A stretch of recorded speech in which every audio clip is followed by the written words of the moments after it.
¿Cuál era la situación del Perú? O sea, después de esta guerra, de este combate mejor que hubo con, digamos, para expulsar a lo que quedaba de los españoles, ¿cuál era propiamente la situación del Perú en ese momento?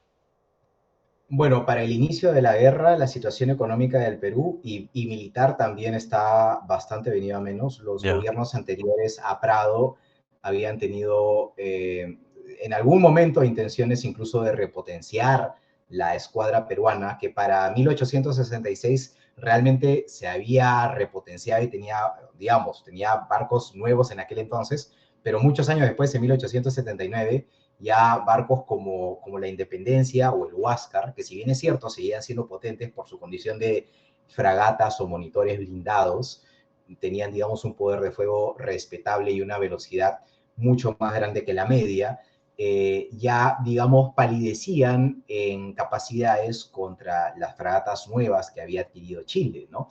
Ahora, la situación económica de Perú tampoco era la más sólida, principalmente porque bueno, creo que ese es un lastre que nos acompaña desde el inicio de nuestra historia. Ya. Los malos manejos políticos, las malas decisiones habían llevado a un sobreendeudamiento del Perú y a veces se intentó parar este sobreendeudamiento o esta crisis, a veces incluso con la intención de tratar de ejercer mayor control o incluso nacionalizar ciertas propiedades de privados, ¿no? En los intereses en la explotación del salitre, ¿no? De hecho, Oh, incluso Perú tenía la intención de proyectar su alcance en cuanto a la explotación salitrera, incluso a yacimientos bolivianos, que eran yacimientos que para los inicios de la Guerra del Pacífico no estaban muy explotados, que eran los yacimientos del Toco, pero que, digamos, como potencial salitrero eran incluso mayores, iguales o mayores de los que ya existían para el lado de Antofagasta. Entonces,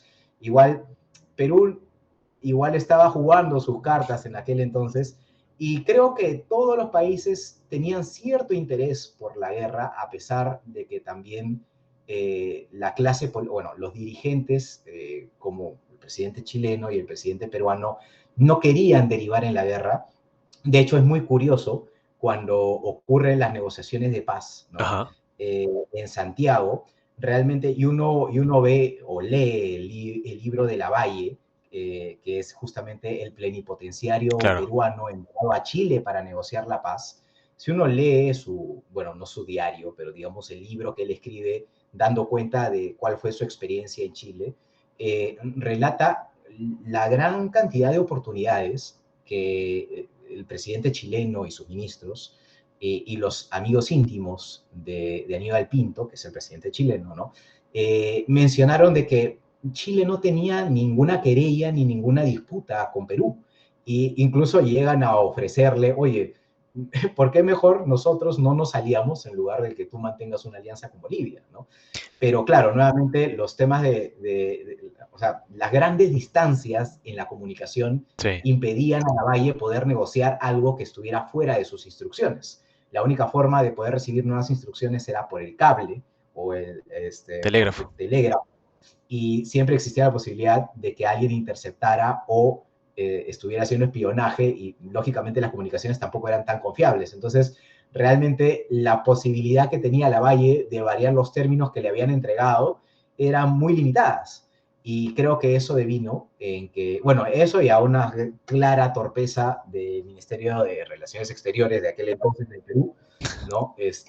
Hicieron de que no tuviéramos realmente una posición para conciliar y lo único que Exacto. proyectáramos era que queríamos ganar tiempo, ¿no? Y lógicamente, frente a esa situación, creo que Chile no fue tonto y o sea, logró leer entre líneas y darse cuenta si pasadas reiteradas oportunidades en el que se le estaba ofreciendo a Perú, Claro. digamos, salirse del problema o declarar su neutralidad y aún así no había de por medio intenciones claras de hacerlo, entonces era porque se confirmaba la idea de que sí existía un pacto secreto entre Perú y Bolivia. Exacto. ¿No? A eso Entonces, iba, ¿no?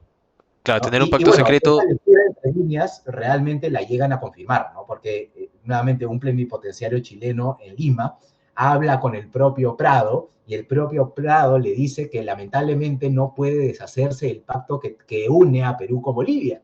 Entonces, en ese momento, Chile ya se había enterado del pacto, ¿no? Y lo termina de confirmar cuando Lavalle le dice que simplemente ellos no se iban a poder declarar neutrales, ¿no? Claro, cagadón.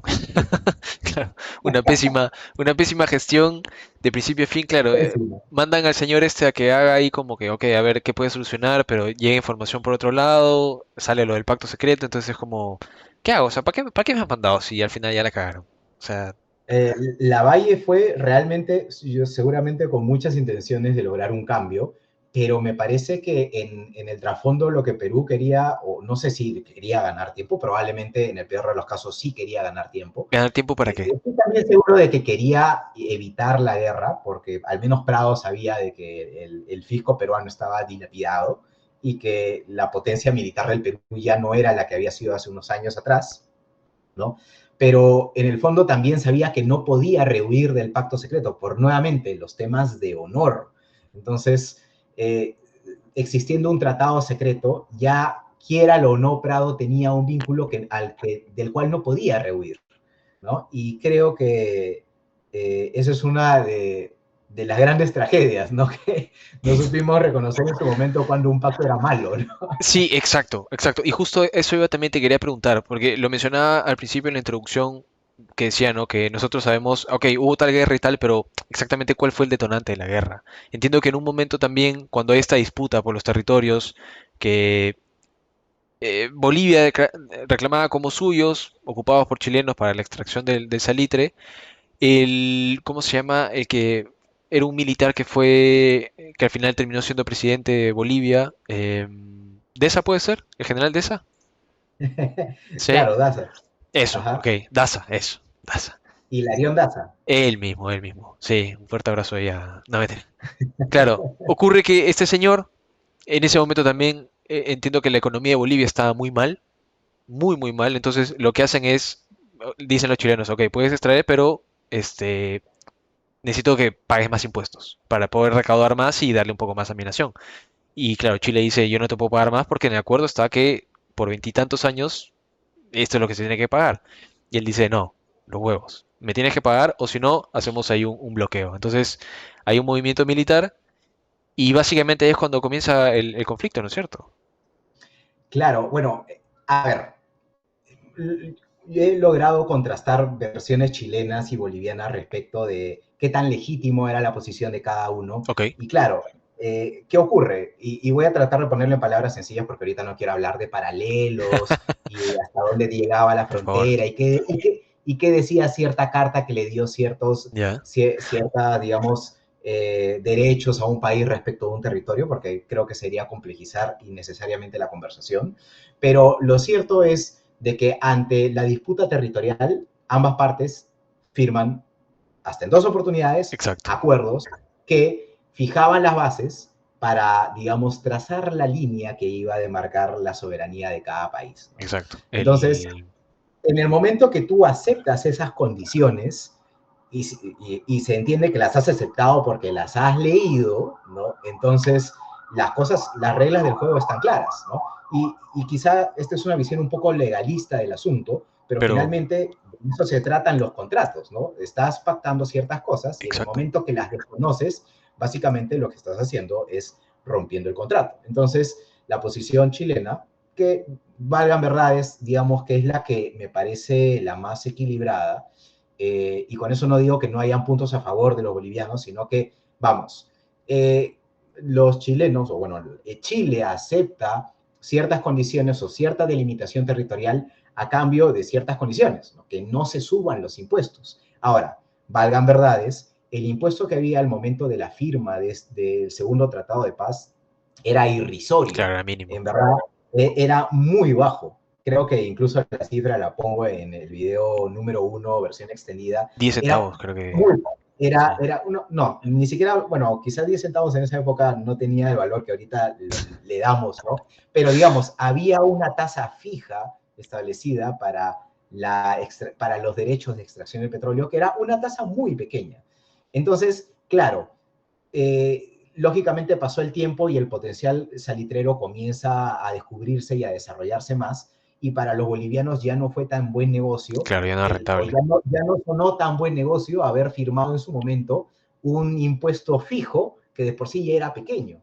Entonces, ahí es el momento en el que el gobierno de Hilarión Daza intenta poner un nuevo impuesto, que claro, 10 centavos parece ser poco porque estamos hablando, lo estamos comparando a 10 centavos de ahora, ¿no?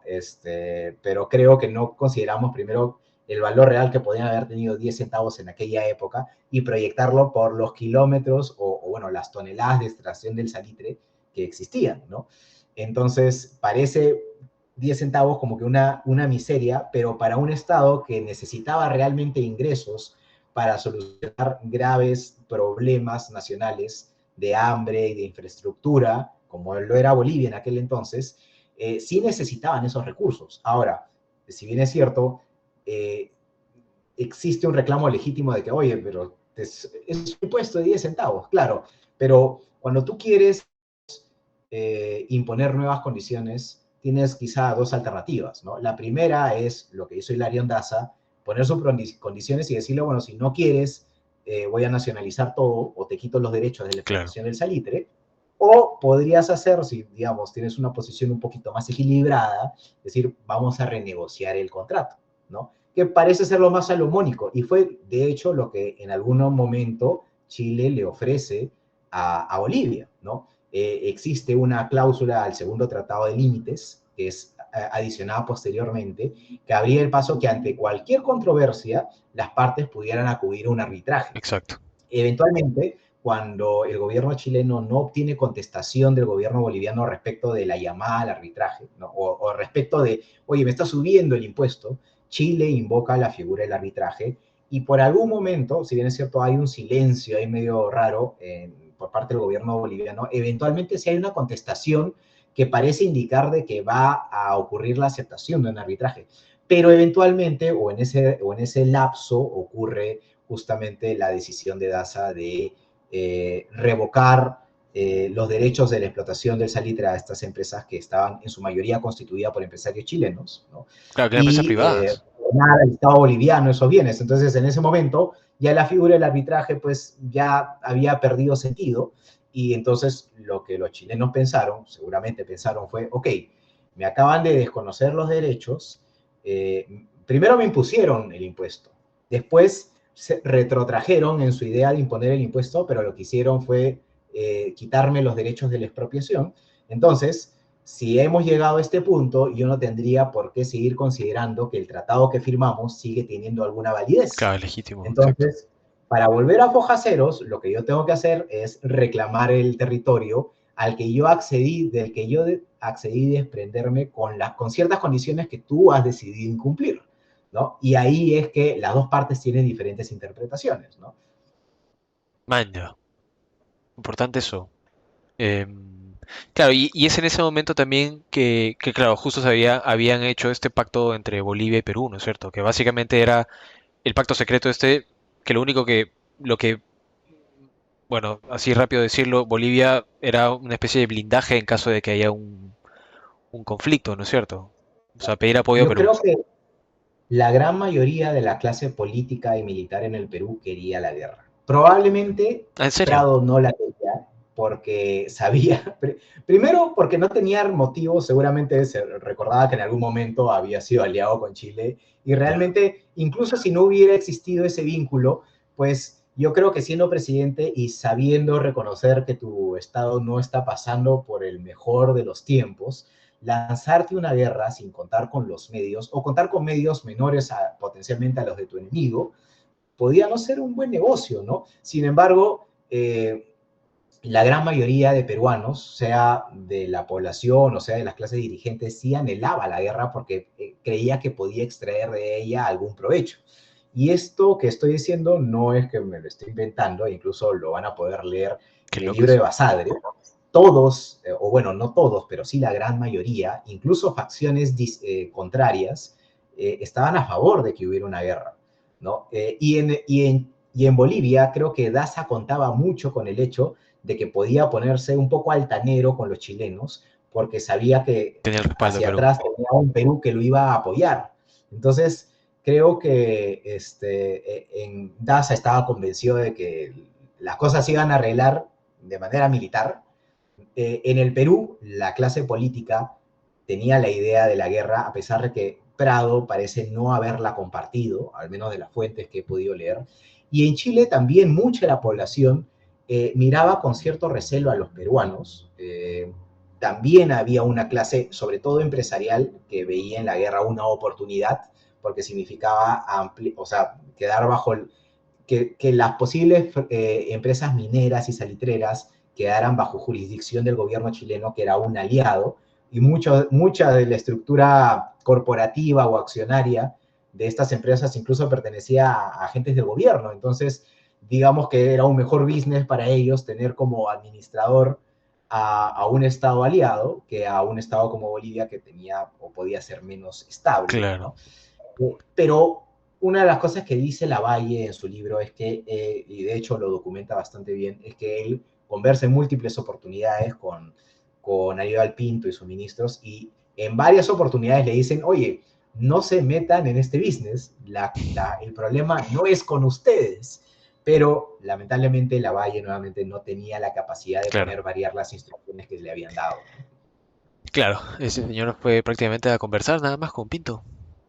Sí, Sí, pues no, literalmente. yo creo que Se metió un tremendo viaje yo creo para... que los peruanos depositaron mucha fe en Lavalle y Lavalle realmente no tenía elementos para poder generar un cambio. O sea, habría tenido que obrar con autonomía y salirse de sus órdenes para tratar Exacto, de solucionar el problema, pero, o sea, si bien es cierto, era plenipotenciario del Perú, tenía instrucciones y no podía contradecir sus instrucciones, ¿no? Y en varios momentos él pide nuevas instrucciones y cada nueva instrucción que recibía era contradictoria respecto de la anterior. exacto. Entonces, al final llega un momento en que él, creo yo, queda como un mentiroso. O sea, es como el gobierno que tenemos ahorita, básicamente.